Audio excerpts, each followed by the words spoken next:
And welcome to the point. మొన్న కల్కి సినిమాలో కాంప్లెక్స్లోకి వెళ్ళిన తర్వాత ఒక సముద్రం అలా అని తెరుచుకుంటుంది. అక్కడ ఉన్న వారికి మాత్రమే పరిమితమయ్యే ఒక అందమైన బీచ్ అండ్ సముద్రం బహుశా మనకి నిజంగానే నిజ జీవితంలో కూడా కొన్నేళ్లలో మాయం కాబోతోందనే సంకేతాలు వినిపిస్తున్నాయి. అంటే దాదాపుగా బీచ్లన్నీ కూడా కలుషితం అయిపోతున్నాయి. సముద్రం అంతా కూడా మనం పారేసే చెత్త వల్ల, మనం సరిగ్గా కేర్ తీసుకోకపోవడం వల్ల అనేక సమస్యల బారిన పడుతున్న కఠోరమైన వాస్తవం గురించి వాళ్ళు మాట్లాడబోతున్నాం. పర్యావరణ సంబంధిత అంశాలని మన దాకా రావు కాబట్టి చాలామంది పట్టించుకోకుండా పక్క ఛానల్కి స్క్రోల్ అయిపోతుంటారు. దయచేసి ఈ చాలా కీలకమైన డిస్కషన్ మీరు వినాలి, మీరు కూడా ఇందులో పాల్గొనాలి. We have with us Radhakrishnan గారు, హిందూ సేవా సమితి వ్యవస్థాపకులు, అలాగే సామాజిక ఉద్యమకారులు. నమస్కారం అండి. అలాగే విశాల గారు, పర్యావరణవేత్త అండ్ అనేక అంశాలు ముఖ్యంగా సముద్ర సంబంధిత జీవరాశుల గురించి, జీవితాన్ని గురించి కూడా చాలా విషయాలు చెప్పబోతున్నారు వాళ్ళ. విశాల గారు స్వాగతం అండి. నమస్కారం. ఫస్ట్ ఆఫ్ ఆల్, ఈ మధ్య కాలంలో బ్లూ ఫ్లాగ్ బీచెస్ అని వస్తున్నాయండి. మన బీచెస్ పరిస్థితి ఎలా ఉంది? విశాల గారు, మీతో మొదలు పెడుతున్నాం. ఇదివరకు హాలిడే అంటే ఫస్ట్ మనం వెళ్ళాలనుకునేది ఒక బీచ్ ప్లేస్. బీచ్కి వెళ్ళాలి అని చాలా ఎక్సైట్ అయ్యేవాళ్ళం. ఇవాళ రేపు బీచ్కి వెళ్ళాలి అంటే భయం వేస్తున్నది. అక్కడ ఉండే చెత్త చెదారం, అన్క్లీన్లీనెస్, అండ్ ఆ వాటర్ కూడా అంత క్లీన్గా ఉండట్లేదు. మనకి బ్లూ కలర్లో మనం సీ వాటర్ అంటే మనకి తెలుసు. అటువంటిది ఇప్పుడు కొన్ని బీచ్ల్లో అయితే వైట్ కలర్లో వచ్చేసాయి, కొన్నిట్లో అయితే బ్లాక్, టోటల్లీ బ్లాక్ కలర్కి వచ్చేసాయి. ఇలా ఉన్న ఆ బీచ్లోకి వెళ్ళి అక్కడ ఆ సముద్రం నీళ్ళల్లో మనం వెళితే మనకి ఇంకేమైనా లేనిపోయిన రోగాలు వస్తాయేమో, మనం ఇంకేమైనా ఎఫెక్ట్ అవుతామేమో అని ఒక భయం పట్టుకుంది. బీచ్ని అవాయిడ్ చేద్దాంలే అనే ఒక ఫీలింగ్కి వచ్చేసాము. ఆ అట్మాస్ఫియర్ కానీ అక్కడే అన్నీ చేసేస్తాము, మనం తిన్నది అక్కడే పడేస్తాము. ఇంకా మనకి కాలకృత్యాలు తీర్చుకోవడానికి అదే ఒక పెద్ద ప్లేస్. మనకి ఓపెన్ బహిర్భూమిలో మన కింద వాడుకుంటున్నాము. అంటే మనలో అవేర్నెస్ లేదా, లేకపోతే వీ డోంట్ కేర్, పోనిద్దు మనం చేస్తే ఏంటి, మన ఒక్కరి వల్ల ఏమవుతుంది అనే ఒక భావనలో ఉన్నారా అనేది తెలియట్లేదు. But beaches are in horrible condition. అలాగే సముద్ర దేవుడు అని చాలా మంది కొలుచుకుంటారండి. సముద్రంలో స్నానం చేస్తే మంచి జరుగుతుంది అనుకుంటాం, కానీ అయినా సముద్రం దగ్గరికి వెళ్ళి చెత్త పడేసే ఆలోచన ఎక్కడి నుంచి వస్తుందండి? ఎందుకు అవుతుంది ఇలాగా? సముద్రాన్ని మొదటి నుంచి మనం ఒక దేవుడిగానే భావిస్తున్నాము. సముద్రుడిని పురుషుడిగా అనుకొని నదులన్నీ కూడా సముద్రంలో కలుస్తాయి అన్న దాని మీద మన దేశంలో ఉన్న సనాతన ధర్మంలో నదులన్నీ సముద్రంలో కలుస్తాయి. సో ఇన్ని నదుల సంగమం కాబట్టి ఆ సంగమాన్ని చాలా పవిత్రంగా చూసుకునే సంస్కృతి మంది.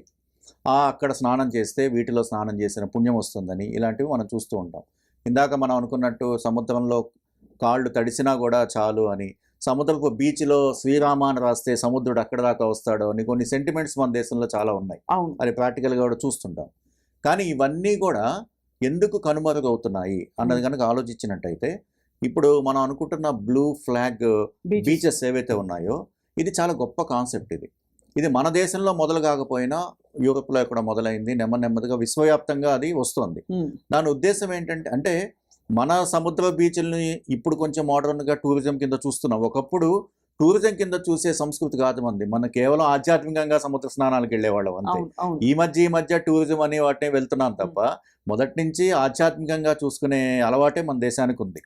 మిగతా దేశాల్లో అలా కాకుండా దాన్ని కేవలం వాళ్ళు టూరిజం కింద ఎంజాయ్ చేయడానికి అలాంటి వాటికి ఉపయోగించేవాళ్ళు.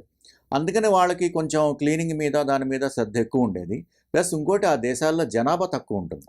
జనాభా తక్కువ ఉన్న చోట ఎప్పుడు కూడా డిస్టర్బెన్స్ తక్కువ ఉంటుంది. సో వాళ్ళు ఉన్న జనాభాలోనే కొంతమంది అక్కడికి వెళ్ళేవాళ్ళు. సో వాళ్ళు ఏదో అక్కడ వాళ్ళ యొక్క కార్యక్రమాలు చేసుకుని వచ్చేవాళ్ళు. మన దేశం గురించి ఆలోచించినట్టయితే, మన బీచ్ల గురించి ఆలోచించినట్టయితే మొత్తం దేశం మొత్తంలో ఒక 12-13 ఏవో మంచి బీచ్లు ఉన్నాయన్నట్టుగా ఒక లిస్ట్ ఏదో వచ్చినట్టు. బ్లూ ఫ్లాగ్ బీచెస్ కింద 9 నుంచి 10-11 బీచ్లు వచ్చినట్టు లెక్క వచ్చింది. ఆంధ్రప్రదేశ్లో రుషికొండ అని వచ్చింది, కానీ అది ఎంతవరకు ఆ స్టాండర్డ్కి వెళ్తుందో కూడా నేను చెప్పలేను. అంటే రుషికొండ సౌత్ లో, తమిళనాడులో కోవళం బీచ్, కొన్ని ఉన్నాయి, 3 బీచ్లు ఏమో ఉన్నాయి. కానీ స్టాండర్డ్స్ ఎంతవరకు దాన్ని రీచ్ అవుతున్నాయి చెప్పలేము మనం అసలు. అంటే దాని స్టాండర్డ్స్ కి ఉండే క్వాలిఫికేషన్స్ ఏంటో కూడా చూద్దాం కానీ వివరంగా. కానీ మనం సముద్రాన్ని ఏం చేయాలో అంటే, ఇది ఒక సహజ వనరులు, అలాగే భగవంతుడు ఇచ్చిన ఒక, అంటే సృష్టిలో ఒక అంతర్గత భాగం, ఏదో మనిషి చేసింది కాదు. రెండోది, మనం పెంచుకోలేము సముద్రాన్ని. రాను రాను సముద్రం అనేది ఆ సైక్లింగ్ అలా ఉండాలి. సముద్రం ఉండటం వల్ల భూమికి సైక్లింగ్ ఉంటుంది, వర్షాలు పడడం కానీ ఏవైనా ఎవ్రీథింగ్ డిపెండ్స్ అపాన్ ఈ రేషియో బట్టే. అవునవును. కాబట్టి అంటే అందరికీ కొంత తెలిసిన విషయం. విశాల గారు, బ్లూ ఫ్లాగ్ బీచెస్ ఉండే లక్షణాలు ఏంటంటే ప్రధానంగా ఏ అంశాల ప్రాతిపదికన చెప్తారు? ఈ బ్లూ ఫ్లాగ్ సర్టిఫికేషన్ అనేది ఇది అంటే ఏదో యూరోపియన్ కంట్రీస్ అని కాదు, ఇది ఐక్యరాజ్య సమితి ఒక సర్టిఫికేషన్ అనేది రూపొందించింది. ఈ నార్మ్స్ అండ్ కండిషన్స్కి రీచ్ అయితే అనేసి అని ఆ లిస్టింగ్ కూడా ఇచ్చింది. వాళ్ళే సర్టిఫై చేస్తారు. అంటే ఇప్పుడు ఆ సర్టిఫికేషన్ కోసం ఆ మున్సిపాలిటీ వాళ్ళు యుఎన్ఓకి పెట్టుకుంటారు, మా బీచ్లో ఇవన్నీ మేము పాటిస్తున్నాము, సో మాకు కన్సిడర్ చేయండి అని. అప్పుడు వాళ్ళు చెక్ చేసి ఈ బ్లూ ఫ్లాగ్ సర్టిఫికేషన్ అనేది ఇస్తారు. మనకి అన్ఫార్చునేట్లీ ఇప్పటికీ world wide 4000 blue flag certifications ఉన్నాయి, మనకి 12 ఉన్నాయి ఇండియాకి. సో అంటే ఎక్కువ అతిపెద్ద బీచ్లు ఉన్న దేశం కింద మనం అనుకుంటాం, అంటే చాలా ఎక్కువ బీచ్లు ఉన్న దేశం మన దేశము, కానీ మనకి 12 ఉండడం కొంచెం బాధ అనిపించే విషయం నిజం చెప్పాలంటే. దీనికి మెయిన్ నార్మ్స్ అండ్ కండిషన్స్ ఏంటంటే ఫస్ట్ క్లెన్లీనెస్, అది వాటర్ ప్యూరిఫైడ్గా ఉండాలి, క్లెన్లీనెస్ ఉండాలి, చెత్త ఎక్కడ పెడితే అక్కడ పడేసి అలా ఉండకూడదు, ఎప్పటి చెత్తనప్పుడు రిమూవ్ చేస్తూ కనిపించేటట్టుగా క్లెన్లీనెస్ ఉండాలి. నెక్స్ట్ అక్కడ సముద్రంలోకి వెళ్ళిన వాళ్ళకి షవర్ తీసుకోవటానికి, అంటే వెంటనే స్నానం చేయటానికి అక్కడ దానికి సంబంధించిన ఒక ఏర్పాట్లు ఉండాలి. అండ్ రెస్క్యూ టీమ్స్ ఉండాలి, బోటింగ్ ఉండాలి, ఇవన్నీ కూడా అక్కడ ఉండాల్సిన, అంటే ప్రధానంగా this is tourism related definitely. ఎందుకంటే టూరిస్టులకి ఇలా ఉంటేనే వస్తాయి కదా. ఇప్పుడు అదే మెయిన్ ఇక్కడ జరుగుతున్నది కూడా అదే. ఫారినర్స్ మన ఇండియాకి వచ్చేటప్పుడు మన వాళ్ళకి ఇక్కడ ఎక్కువ అవగాహన లేదు ఇది, కానీ వాళ్ళందరికీ కూడా చాలా అవగాహన ఉన్నది. ఫారిన్ కంట్రీస్లో దీని మీద చాలా అవగాహన ఉన్నది. వాళ్ళు చెక్ చేసుకుంటున్నారు ఏ బీచెస్ ఇక్కడ బ్లూ ఫాగ్డ్ అనేది ఆటోమేటిక్గా ఆ లిస్ట్ వస్తుంది. సో వాళ్ళు చెక్ చేసుకుని ఓకే ఈ బీచెస్ మాత్రమే అనుకుంటున్నారు, అక్కడికే వాళ్ళు ప్లానింగ్ ఏమైనా ఉంటే చేసుకుంటున్నారు. అలా జరుగుతున్నది. అంటే ఇది టూరిజం రిలేటెడ్ అండ్ టూరిస్టులకి ఇన్ఫర్మేషన్ ఆటోమేటికల్లీ వెళ్ళిపోతుంది. అవును. కానీ మనము టూరిజం పెంచుకోవాలి అనుకున్న, సముద్రుడు మనకి చాలా పవిత్రుడు అనుకుని మనం ఆ సముద్రుడి పవిత్రత కాపాడాలి అనుకున్నా కానీ మనం ఈ నార్మ్స్ అండ్ కండిషన్స్ అవి వెరీ కామన్. ఇప్పుడు మనం పవిత్రంగా భావించే ఒక సముద్రాన్నైనా చెత్తతో నింపాలనుకోము. అది మనం పవిత్రంగా పూజించే దేవుడి గదిలో చెత్త వేయాలనుకోము. అంటే దృక్పథం ఏదైనా సరే టూరిజం గా భావించినా పవిత్రంగా భావించినా ఖచ్చితంగా చెత్త పడేయకూడదు కదా. కానీ ఇవాళ రోజున వాస్తవం మాట్లాడుకుంటారండి, ఆకతాయిలు వచ్చి చిప్స్ ప్యాకెట్ల కవర్లు, బీర్ బాటిల్స్ ఇవి పడేసిన బీచ్లు మనకి చాలా దర్శనం ఇస్తాయి. చాలా ఘోరంగా ఉంటుంది. అక్కడే అన్ని రకాలుగా వాడేస్తున్నారు. బీచ్ అనేదాన్ని ఆ పవిత్రంగా ఎవరు చూస్తున్నట్టుగా నాకు అనిపించట్లేదు. అంటే మన వాళ్ళకి చాలా సడన్గా ఆల్ ఆఫ్ సడన్ వచ్చేస్తూ ఉంటాయి ఈ భక్తి భావాలు, దాని మీద పవిత్రత. అవేవో పౌర్ణమి స్నానాలని, సముద్ర స్నానం ఇవాళ చేస్తే ఎన్నో సంవత్సరాల తర్వాత ఈరోజు చాలా ఆస్పిషియస్ డే, ఈరోజు సముద్ర స్నానం చేస్తే చాలా మంచిది, ఇలాంటివేవో ఉంటాయి. అప్పుడు లోపల అందరూ ఆ పవిత్రంగా సముద్ర స్నానం చేయడానికి వెళ్ళిపోతారు. బట్ రెగ్యులర్గా కూడా అదే సముద్రుడు, అదే పవిత్రత, మరి ఎందుకు మనం అలా రెస్పెక్ట్ ఇవ్వలేకపోతున్నాం అనేది పెద్ద సమస్య నిజంగానే. కానీ దీనికి మరి ఈ బీచ్ల సంఖ్య పెంచుకోవడం వల్ల రాధాకృష్ణన్ గారు మీరు అన్నట్టు ఈ సర్టిఫికేషన్లు ఇటువంటివి రావడం అది మంచి పరిణామం అంటారా? అంటే టూరిజంని దాటి మనం పర్యావరణం వైపు, ప్రకృతి వైపు, సమతుల్యత వైపు కూడా ఒక బాధ్యత తెచ్చుకోవాలంటారా? ఈ రెండు ఒకదాంతో ఒకటి మిళితమై ఉంటాయండి. ఎప్పుడైతే ఒక చోట క్లీన్గా ఉంటుందో, హెల్దీగా ఉంటుందో అక్కడికి పబ్లిక్ రావడానికి ఎక్కువ ఇష్టపడతారు. రైట్. సో బీచ్లు బాగుండి, అక్కడ సదుపాయాలు బాగుండి, అన్నీ బాగున్నాయంటే టూరిజం కూడా పెరుగుతుంది కాబట్టి, దేశానికి ఆదాయం వస్తుంది కాబట్టి. సో ఇలాంటి వాటి మీద కొంత ఇన్వెస్ట్మెంట్ చేసినట్టయితే దానికన్నా ఎన్నో రెట్ల ఆదాయం ప్రభుత్వానికి వచ్చే అవకాశం కూడా ఉంటుంది. సో అక్కడ పర్టికులర్గా ప్రజలకి ఏం లేదండి, భయం ఉండాలి ఎప్పుడు. అది ఇక్కడ చెత్త పడేస్తే ఎవడో ఒకటి ఫైన్ వేస్తాడు, లేదంటే లాఠీ పెట్టి కొడతాడు. ఇలాంటిది ఏమైనా ఉన్నప్పుడు ఆలోచిస్తారు ఒక నిమిషం, అది ఇవన్నీ పడేయకూడదు, మనం జేబులో పెట్టుకుని బయటపడేయాలి, లేకపోతే బ్యాగ్ తెచ్చుకోవాలి మనం అన్న దాని మీద కొంచెం దృష్టి పెడతారు. కాబట్టి బీచ్ల్లో ముఖ్యంగా కొన్ని ఇల్లీగల్ యాక్టివిటీస్ నడవకుండా, ఈ స్మగ్లింగ్లు ఇలాంటివి నడవకుండా కొన్ని యాక్టివిటీస్ తీసుకుంటూ ఉంటారు. వాటి మీద పెట్టిన దృష్టి క్లీన్గా ఉంచకుండా చేస్తున్న పబ్లిక్ మీద కూడా కొంచెం శ్రద్ధ పెట్టినట్టయితే వీళ్ళలో ఆ భయం వల్ల కూడా కొంత వీళ్ళు కంట్రోల్లో ఉండే అవకాశం ఉంటుంది. అంటే మనకి ఈ చెత్త పడేసే ఈ కుసంస్కృతి అన్ని నగరాల్లో ఉంది, సముద్రం దగ్గర ఉంది, సముద్రం ఒడ్డున, సముద్రం మధ్యలో కూడా ఉంది. సముద్రం మధ్యలో చాలా ఎక్కువ ఉంది. అప్పుడప్పుడు కొంతమంది స్టూడెంట్స్ లేకపోతే కొంతమంది ఎంప్లాయీస్ మనం చూస్తుంటాం, వెళ్ళి పెద్ద పెద్ద నెట్లు వేసి దాంట్లోంచి తీసిన వీడియోలు మనం చూస్తుంటాం. పెప్సీ బాటిల్స్ లేకపోతే మీ ఆ బాటిల్స్ ఈ బాటిల్స్ టన్నులు వస్తుంటాయి. టన్నులే అవన్నీ వచ్చాయి. దీనివల్ల ఫిషర్మెన్ కి కూడా చాలా ఇబ్బంది అవుతుంది. అది వాళ్ళు ఈ చేపలు ఇవన్నీ తినేస్తూ ఉంటాయి, తినేసి వాటి కడుపులోకి వెళ్తూ ఉంటాయి. ఆ చేపలు సేల్ అవ్వడం ప్రాబ్లం వాళ్ళకి. ఫిషర్మెన్ అనేది వాళ్ళు ఆ వల వేసి పట్టి చేపలు అమ్మి వాటి మీద ఉంటుంది. అవి కూడా రోగాల బారిన పడడము, అవును, ఇవన్నీ కూడా ప్రాబ్లమ్స్ అవుతున్నాయి. ఆ తర్వాత ఫిషెస్ రావట్లేదు. ఈ పొల్యూషన్ కి కొన్ని రకాల కెమికల్స్ రియాక్షన్స్ ఉంటాయి. ప్లాస్టిక్ గానీ ఇవన్నీ కొన్ని రకాల కెమికల్ రియాక్షన్స్ ఉంటాయి. మనకి అది పెద్ద తెలియదు, కానీ ఈ చేపలు లాంటి చిన్న చిన్న ఈ జీవరాశులన్నిటికీ కూడా ఈ వాటర్ లో పొల్యూషన్ గానీ ఇదంతా వాటికి ఈజీగా తెలిసిపోతుంది. సుమారు అంటే ఏ పదార్థాలు పడేస్తారండి సముద్ర గర్భంలో? మామూలుగా మీరు ఎక్కువ ప్లాస్టిక్ బాటిల్స్ అంటే అన్ని మనకి ప్లాస్టిక్ కదా. అండ్ కొన్ని చెప్తున్నాయి, అంటే ఫ్యాక్ట్స్ చెప్తున్నాయి, ప్లాస్టిక్ అది నిజంగా పర్యావరణంలోకి కలిసే అవకాశమే లేదు, నెవర్. బట్ అది కొంతవరకు అయినా కొంత ఇదవ్వడానికి 100 ఏళ్ళు పడుతుంది ఒక ప్లాస్టిక్ బాటిల్ కానీ ఒక ప్లాస్టిక్ బ్యాగ్. కొన్ని దేశాలు ఫ్యాక్టరీస్ లో వచ్చిన కెమికల్స్ని వాటిని సముద్రంలో వదిలేస్తున్నారు అన్నది కూడా చాలా దేశాల్లో జరుగుతుంది. మన దేశంలో కూడా జరుగుతుందేమో కొన్ని పర్టికులర్గా. నదుల్లో వదిలేయటం మనం చూస్తూ ఉంటాం. గంగానది లాంటి పవిత్రమైన నదిగా భావించే గంగానదిలోనే కాన్పూర్ లాంటి సిటీల్లో కొన్ని 100 గొట్టాలు సముద్రంలోకి వస్తూ ఉంటాయి. ఇండస్ట్రీలో ఉన్న పొల్యూషన్ ఎంత పరస్పర విరుద్ధంగా ఉన్నాయి చూడండి. గంగానది పవిత్రం చెప్తూ ఇక్కడ చేస్తుంది మనమే పొల్యూట్ చేస్తున్నాం. ఎందుకు చేస్తున్నామండి? అంటే ఆ వైరుధ్యానికి కారణం ఏంటి? మూలాలు ఎందుకు మనకు సరిగ్గా లేవు? మూలాల మీద శ్రద్ధ లేదు, ఏమవుతుందిలే అని ఒక నిర్లక్ష్యము ప్లస్ డబ్బు మీద వ్యామోహం. దాన్ని డామినేట్ చేస్తుంది. మనకి ఒక కథ ఉంది.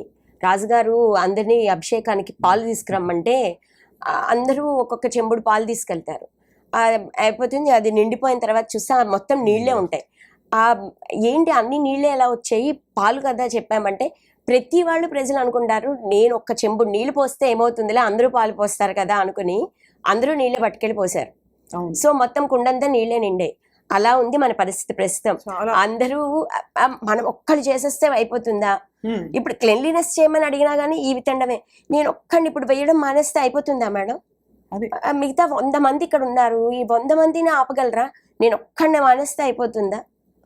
ఆ ఒక్కడు మనం కావచ్చు కదా.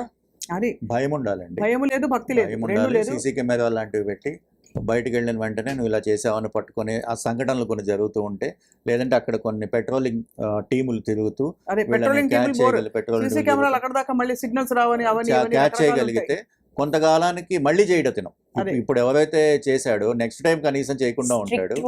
అంటే దౌర్భాగ్యం ఏంటంటే మనం కేవలం సంస్కారవంతులు అంటే సామాజిక స్పృహ ఉన్న మనుషులు, జంతువులు కాదు ఇక్కడ గురించి కూడా వాళ్ళని అక్కడ నిఘా వేయడానికి కూడా మనం వెళ్ళి కొరడా తీయాలి, బెత్తం పట్టుకోవాలి అంటున్నాం తప్ప మార్పు ఎలా వస్తుందో మాట్లాడుకోలేకపోతున్నాం. సో ఒకటి చెప్పండి విశాల్ గారు, మీకు తెలిసిన సమాచారం మేరకు ఈ జీవరాశులకు ఏం జరుగుతుంది? ఇప్పుడు సముద్ర గర్భంలో ఎన్ని జీవరాశులు మనకి కంప్లీట్గా ఎక్స్టింక్ట్ అయిపోతాయి, కొన్ని స్పీషీస్ దొరకవు అంటున్నారు. చాలా వరకు ప్రస్తుతానికి చాలా కంప్లైంట్ ఉందండి.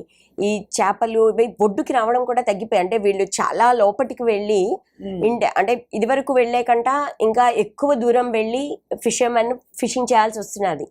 ఎందుకంటే వీళ్ళకి ఇది వరకట్లాగా ముందరికి రావట్లేదు చేపలు. ఈ పొల్యూషన్ వల్ల, ఈ కెమికల్ రియాక్షన్స్ వల్ల వాటర్లో అవి సేఫ్ అని ఫీల్ అవ్వని చోటికి అవి రావట్లేదు. దానివల్ల ఫిషర్మెన్ కి ఎక్కువ శ్రమ పడాల్సి వస్తున్నది చేపల కోసం.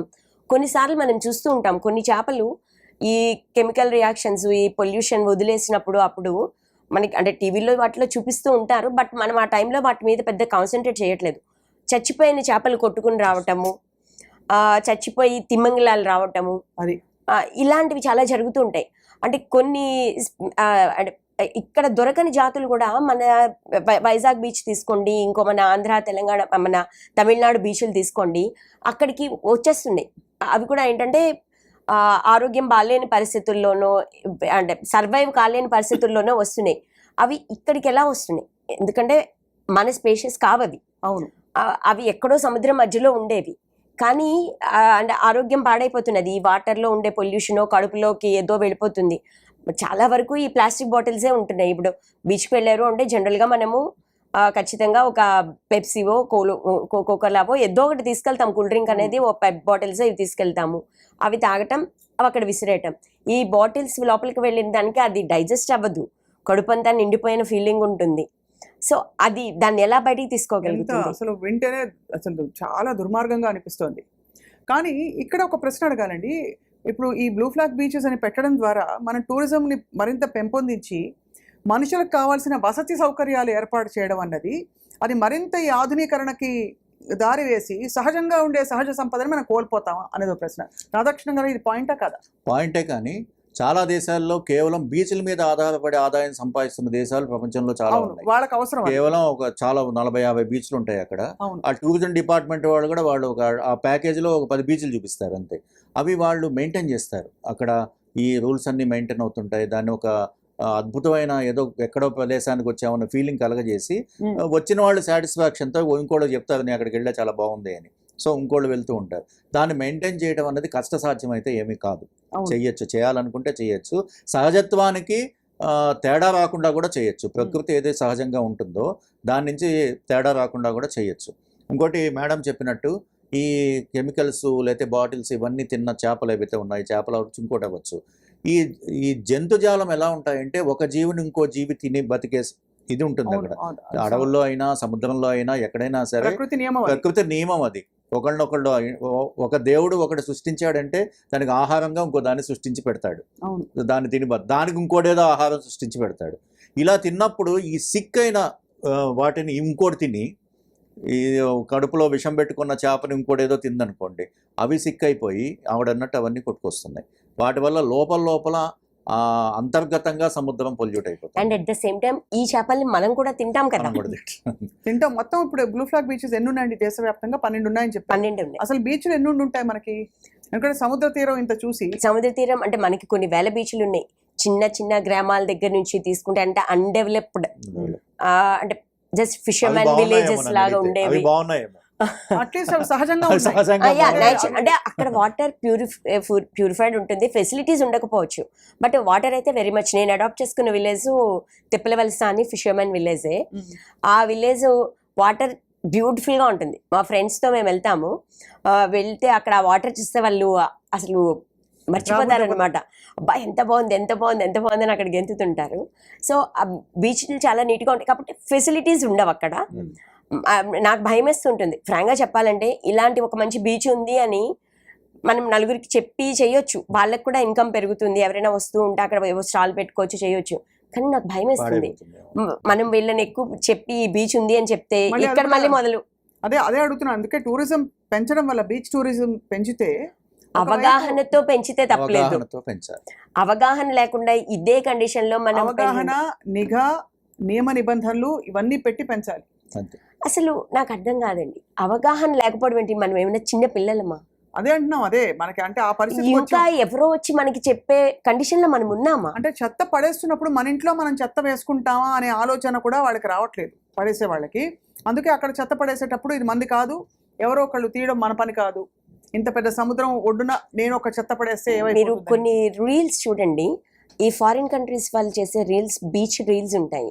వాటిలో వాళ్ళు గార్బేజ్ కవర్స్ ఖచ్చితంగా క్యారీ చేస్తారు. వాళ్ళతో క్యారీ చేసి అక్కడ వాళ్ళు స్పెండ్ చేసినంతసేపు వాళ్ళు స్పెండ్ చేసి వాళ్ళు రిటర్న్ వచ్చేస్తున్నప్పుడు వాళ్ళు తీసుకెళ్ళిన చెత్త అంతా వాళ్ళు మళ్ళీ అందులో వేసుకొని వాళ్ళు తీసుకొని వెళ్ళి ఎక్కడ డస్ట్బిన్ కనిపిస్తే అక్కడ వేసేసి వస్తారు.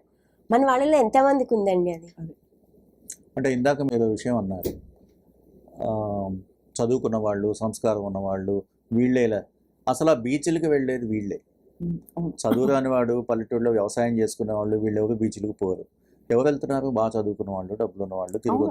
అంటే చదువుకున్న వాళ్ళకే ఈ సంస్కారం లేకుండా పోతుంది. నార్మల్ మ్యాన్ వదిలేసేద్దాం. అసలు బాగా చదువుకొని పెద్ద పెద్ద పొజిషన్స్ లో ఉన్న వాళ్ళే వైట్ కాలర్డ్ జాబ్స్, ఆ కేటగిరీస్ మనకి బాగా ఎక్కువ. క్లీన్ చేయటము, చెత్త ఏరడము, ఇవన్నీ మా పనులు కావు అని అనుకుంటారు. They are not dignified jobs. అది ఎవరో లేబర్ చేయాలి. Someone should come and clean. ఇది మన పని కాదు. అదే మనము అంటే ఐఎమ్ సేయింగ్ దిస్, ఒక ఇంటర్నేషనల్ మాల్ ఇక్కడ పెట్టి మీ ప్లేట్లు మీరు తీసుకొని మీ ప్లేట్లు మీరు కడుక్కొని మీ ప్లేట్లు అక్కడ పెట్టండి అంటే we are ready to do that. అంటే మీరు దేని గురించి అంటారో తెలుసు ఆల్రెడీ, నిన్ననే అక్కడికి వెళ్ళొచ్చాం కాబట్టి. అంటే అలాగే ఉంటాయి. అంటే అక్కడ we are ready to do that. అక్కడ మనకి ఇది we are paying, why should we అని మనం మాట్లాడడం. అక్కడ పెట్టాల ప్లేట్, ఓకే అక్కడే పెడతాను నేను పట్టుకు వెళ్తాము. బట్ ఇలా ఒక కామన్ ప్లేస్ లో మనం వేసి చెత్త మనం తీయటానికి వీఆర్ నాట్ రెడీ. దీన్ని బట్టి మనకి ఏమర్థం అవుతుందంటే, మనం కనుక ఒక సిస్టమ్ అలాంటిది పెట్టినట్టయితే కొంతమంది పాటిస్తూ ఉంటే అందరూ పాటించే అవకాశం ఉంది. ఇక్కడ ప్లేట్లు పెట్టిన వాళ్ళు చేస్తూ ఉంటే అవి మనం కూడా ఎత్తుదాం. ఏదైనా సరే ఒకటండి, ఈ పని చేస్తే మనకి మంచి పేరు వస్తుంది, ఈ పని చేస్తే సమాజం గొప్పగా చూస్తుంది అన్న ఫీలింగ్ వచ్చినప్పుడు అన్ని పనులు చేస్తారు. అవును. ఇప్పుడు పాత సినిమాలో మనం చూస్తుంటాం, గుడ్డివాడని రోడ్డు దాటించడం ఆ రోజుల్లో పెద్ద హీరోయిజం, దాటించడం అలాంటివి ఏవో చేస్తూ ఉంటారు. సో దాన్ని గొప్పగా చూపిస్తున్నాం కాబట్టి ఆ పని చేయాలి అని. ఇలాగే బీచ్లు క్లీన్గా పెట్టాలి అన్న కాన్సెప్ట్ పెట్టిన వాళ్ళకి గుర్తింపు. సపోజ్ ఒక స్కూల్ వాళ్ళు ఉన్నారనుకోండి, స్కూల్ పిల్లల్ని ఒక రోజు తీసుకెళ్ళి మొత్తం స్కూల్ పిల్లలందరూ బీచ్ క్లీన్ చేయించి వాళ్ళకు అవార్డు ఇచ్చింది అనుకోండి గవర్నమెంట్. లేదంటే ఒక బీచ్లో ఇలాంటి వాళ్ళకి దత్తత ఇచ్చి వీళ్ళు ఒక 100 మంది 200 మంది 500 మంది కార్యకర్తలతో దాన్ని మెయింటైన్ చేస్తూ ఉన్నారనుకోండి, వాళ్ళకి పిలిచి ఒక అవార్డు గవర్నమెంట్ ఇచ్చింది. ఆ అవేర్నెస్ పెరుగుతూ ఉంటుంది. అదే బీచ్లు క్లీన్గా ఉంచుతున్నారు, వాళ్ళు ఎవరో క్లీన్ చేస్తున్నారు, నేను పాడు చేయకూడదు అన్న కాన్సెప్ట్ వచ్చి కూడా ప్రజల్లో కొంత మార్పు వచ్చే అవకాశం ఉంటుంది తప్ప ఎవరికి వాళ్ళు మారుతారని మనం ఎక్స్పెక్ట్ చేయలేము. సో ఫైనలీ ఒక విషయం అడిగి I want to close this అండి. విశాల్ గారు, ఈ బీచ్ల పరిరక్షణ కావచ్చు, సముద్ర పరిరక్షణ ఎవరి వంతు అంటారు, ఎవరి బాధ్యత అంటారు? అది ప్రభుత్వం ఒక్కరు చేయగలరు అనేది అసలు ఊహించలేమండి. ఎందుకంటే ఎంతకని వాళ్ళు ఎంతమందిని సిబ్బందిని వాళ్ళు పెట్టి దీన్ని మానిటర్ చేయాలి, దీని మీద వాళ్ళు ఎంతకని కాన్సన్ట్రేట్ చేయగలరు. మన సెల్ఫ్ ఇది ఉండాలి. Every individual should have that feeling, this is our place, our beach, మన సముద్ర సంపద ఇది, మనం ఖచ్చితంగా దీన్ని రక్షించుకోవాలని చెప్పి ఉండాలి. కాకపోతే ప్రభుత్వం ఒకటి బెస్ట్ బీచ్ అవార్డ్స్ అని ఇలాగేమైనా పెడితే ఓకే, మన బీచ్కి అవార్డు రావాలి అని అక్కడ ఉండే లోకలేట్స్ అందరూ దాన్ని కొంచెం మెయింటైన్ చేసి దాన్ని కొంచెం ముందరికి తీసుకువెళ్ళే ప్రయత్నాలు ఏమైనా చేసేందుకు అవకాశం ఉండొచ్చు. అంటే అన్నిటికీ నాకేంటంటే అది ఎస్ ఎవ్రీథింగ్ మనకేమైనా ఉంది అంటే చేస్తాము. బాధ్యత అనేది రావాలి ఖచ్చితంగా. కానీ బహుశా రాధాకృష్ణ గారు కొంత అవగాహన పెంచాలి. అంటే బీచ్ల ఇప్పుడు ఘోరంగా ఉండే బీచ్ల దృశ్యాలు చూపిస్తే అర్థమవుతుంది మన బీచ్ని మనం ఎలా నాశనం చేసుకుంటున్నామని చెప్పి. అంటే దాన్ని ఇప్పుడు మనం పిల్లల నుంచి మొదలు పెడితే చాలా ఉపయోగం ఉంటుంది. స్కూల్ పిల్లలు, కాలేజ్ పిల్లలు అలాంటి వాళ్ళని అక్కడికి తీసుకెళ్ళి క్లీన్ చేయించడం, లేదా దానివల్ల జరుగుతున్న నష్టాన్ని వాళ్ళకి చెప్పడం లాంటివి చేస్తూ ఉంటే ఒక 10 yearsకి నెమ్మదిగా, అది డేస్లో అయ్యే పనేం కాదు. ఇప్పుడు అప్పుడెప్పుడో మన అప్పటి మేయర్ గారు ప్లాస్టిక్ బ్యాన్ చేశారు. అప్పుడు అందరూ తిట్టుకున్నారు ఆవిడని, ఎలా కుదురుతుందని చెప్పి. కానీ మొత్తం చాలా వరకు ఒక అవగాహన వచ్చింది అక్కడి నుంచి. అలాగే మట్టి వినాయకుడు చాలా అవగాహన వచ్చింది. ఇప్పుడు పీపుల్ ఆర్ యాక్చువల్లీ మట్టి వినాయకుడికి అదే ఈ నిమజ్జనం చేసిన విగ్రహాల పరిస్థితి ఎలా ఉంటుంది అనేది వీడియోలు చేసి పెట్టేవాళ్ళం. పెడితే అవి చూసి సెంటిమెంట్స్ కొంచెం హర్ట్ అయ్యి అందరూ మళ్ళా నిమజ్జనం చేసుకుని అందరూ ఇప్పుడు మట్టి వినాయకుడికి ఆప్ట్ చేస్తున్నారు, జరుగుతున్నది. కాబట్టి రాను వస్తుంది. కానీ సముద్రం మనకి దూరంగా ఉంది కాబట్టి అక్కడ జరిగే కాలుష్యం మనం అంచనా వేయలేకపోతున్నాం. నెక్స్ట్ సముద్రం అనేది వాస్ట్ ప్లేస్. అది అంటే ఇప్పుడు ఒక చెరువు ఒడ్డు అనుకోండి, లిమిటెడ్ ఉంటుంది. ఏదైనా సరే కొంచెం లిమిటెడ్ ఉంటుంది. సముద్రం అనేది చాలా మన కనుచూపు మేరలో సముద్రం ఒడ్డు కనిపిస్తూనే ఉంటుంది. అదే కాబట్టి దాన్ని ఊహించుకోవడం కష్టం. అంటే ఈ కాన్సెప్ట్ ముందు ఆవిడ అన్నట్టు చెరువుల దగ్గర మొదలుపెట్టి, నదుల దగ్గర మొదలుపెట్టి సముద్రం దగ్గరికి వెళ్తూ ఉంటే నది పరిసర ప్రాంతాలు మనకి అన్ని రకాల వాటర్ బాడీస్ అన్ని క్లీన్ చేసుకోవాలి. మనకున్న ముఖ్యమైన సంపద అదే. 70%, 70% ఆ సంపదని పరిరక్షించుకోవడం, మన సంపద అనే దాన్ని మనం పరిరక్షించుకోవటం మన కనీస బాధ్యత. అంటే ఆస్తి అండ్ సంపద అంటే ఇల్లు, బంగ్లాలు, ఇంకోటి కాదు, మన సామాజిక సంపద ఇది. అది కాబట్టి సర్టిఫికేషన్స్ మంచివి, అవసరం. బట్ అన్నిటికంటే అంతకంటే పెద్ద సర్టిఫికేషన్ అవగాహన, బాధ్యత. ఈ రెండు వస్తే గానీ మన బీచ్లు బాగుపడవు. అలాగే మన సముద్రం కూడా అలా ఘోషిస్తూ ఉంటుంది. సముద్ర ఘోష. అవును, రైట్. చాలా బహుశా అంటే ఇలాంటి చర్చలు కూడా అరుదుగా జరుగుతాయి. రాధాకృష్ణన్ గారు చాలా అవసరం ఇవాళ. చాలా అంటే లేకపోతే ఏదో ఒకటి మునిగిపోయి ఏదో ఒకటి ఇంకా కొల్లేరైతే తప్ప ఎవరు అంటే విషయాలు మాట్లాడరు సాధ్యమైనంత వరకు. కాబట్టి ఇవాళ ఈ చర్చని కొనసాగిద్దాం రాబోయే వారాల్లో కూడా. మీ ఇద్దరికి కూడా ధన్యవాదాలు. రాధాకృష్ణ గారు నమస్కారం అండి. నమస్తే. Thank you. విశాల్ గారు మీకు కూడా Thank you. నమస్కారం. చూసిన ప్రేక్షకులందరికీ కూడా నమస్కారం. ఇది ఆలోచింపచేస్తుందని చెప్పి ఆశిస్తున్నాం. Thank you for watching.